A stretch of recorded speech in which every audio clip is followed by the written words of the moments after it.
गंभीर बनो। कोई भारी से भारी विपत्ति में परेशानी स्वीकार करके विपत्ति से थोड़ी निकला जाता। सुलझो, ठीक है, ये विपत्ति आई, समस्या आई, इसका समाधान होगा। ऐसा थोड़ी कि हमें नष्ट कर देगी। अगर अभी हमारी बड़ी हानि हो जाती है, हम कल इससे बड़ा लाभ प्राप्त कर सकते हैं। हमको एकदम बिल्कुल गंभीर रहना है, इतने कमजोर नहीं बन जाना। अब वो गए तो क्या होगा, अब वो वस्तु गई तो क्या, पद गया तो क्या होगा। प्रयास किया था, ये पद मिला था, इससे बड़ा पद प्राप्त करूंगा, मैं इससे बड़ा महान बनूंगा। ठीक है, एक बार गिर गया, गलती हो गई, दंड भोगूंगा, फिर इससे ज्यादा संयम में रहूंगा। बिल्कुल मतलब एकदम फ्रेश दिमाग रखना चाहिए।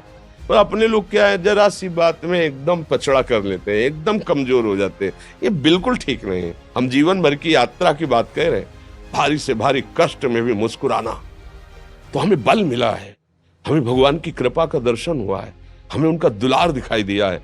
अगर ऐसे तो भाग जाते, फिर परमार्थ में थोड़ी चलना होता है। आज जो आप सुन करके लाभ लेने की चेष्टा कर रहे हो ना, ये केवल प्रवचन नहीं है, ये जीवन है। अगर ये जिए ना होते ना, तो ये इसका प्रभाव नहीं पड़ता, फिर वाणी का प्रभाव नहीं पड़ता। हम इसीलिए कहते हैं, जैसे आप लोग एकदम परेशान हो जाते हैं, तो बोलो क्या हमसे ज्यादा परेशानी होगी। दोनों किडनी खराब, दवाई लाने के लिए पैसे नहीं, पानी रखा है हम उठ के पी नहीं सकते, भीषण शरीर में कष्ट, भीषण बुखार, क्योंकि किडनी फेल, जरा में बुखार, खाने को क्या, रोटी मांग के लाओ। अगर वहां सब्जी मिलती है तो लाल मिर्च ऐसी पड़ के मिलती थी कि वो पा नहीं सकते थे। आप सोचो, पानी लाना है तो मुझे लाना है, पीना है तो मुझे पीना है।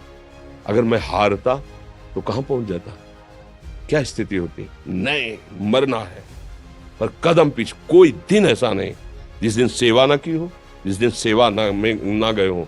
गुरु जी की सेवा में जाना है, पहले अपने को स्वस्थ साबित करना है, नहीं वो सेवा नहीं लेंगे।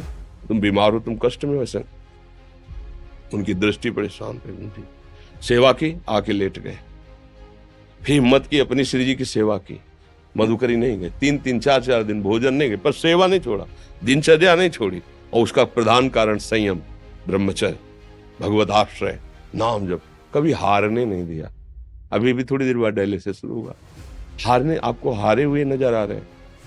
शरीर में पीड़ा है, किडनी फेल है, ऐसा थोड़ा हम स्वस्थ बैठे हैं, पीड़ा है, बार बार प्यास लगती है, थोड़ा थोड़ा पानी मिलता है, लेकिन हम आनंदित हैं, हम प्रसन्न हैं। हम लड़ाई में हारे नहीं हैं, ना हारेंगे, हम जीत चुके हैं। हम अपने मालिक के भरोसे में अपना संवाद, तो वो ये हम अपनी बड़ाई नहीं बता रहे, हम आपको बता रहे समस्या। सोचो, तुम्हारे पास तो माँ है, भाई है, बहन है, परिवार है, कोई ना कोई तो है ना। मेरा किसी ने कभी जीवन में ध्यान भी नहीं दिया। क्यों?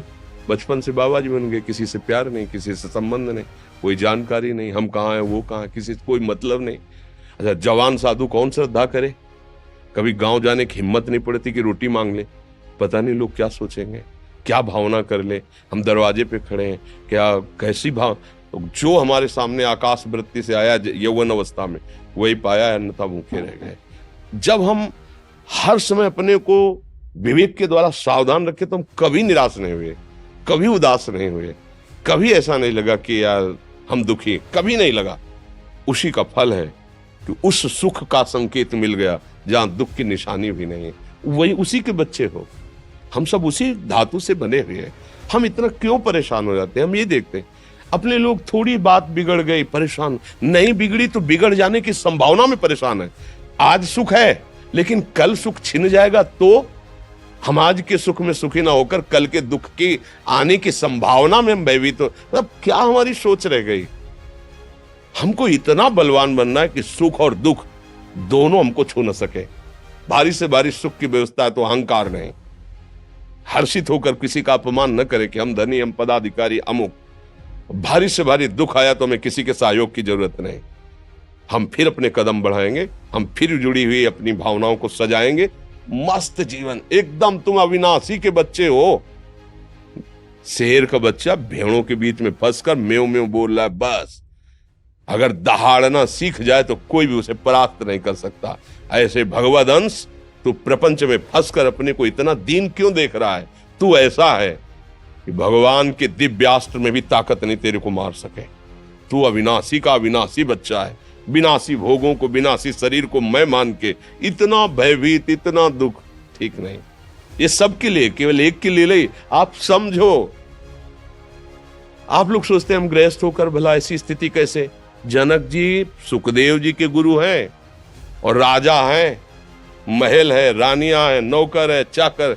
क्या सुखदेव जी जिनके शरीर में लंगोटी भी नहीं है, दिगंबर, परमहंस, परमहंस के गुरु हैं जनक जी जो राजा हैं।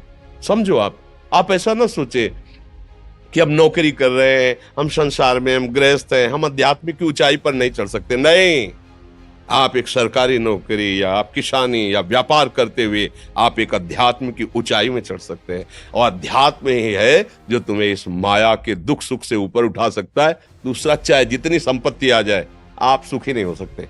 सब देख लो, आंख खोल के देख लो, अध्यात्म ही है जो तुम्हें हर कष्ट सहकर मुस्कुराकर जीने का रास्ता बता देगा कि आप आनंदित हो जाओगे। कुछ नहीं बिगड़ा, अध्यात्म है तो कुछ नहीं बिगड़ा, अध्यात्म नहीं है तो कुछ नहीं बना, कुछ हाथ नहीं लगने वाला।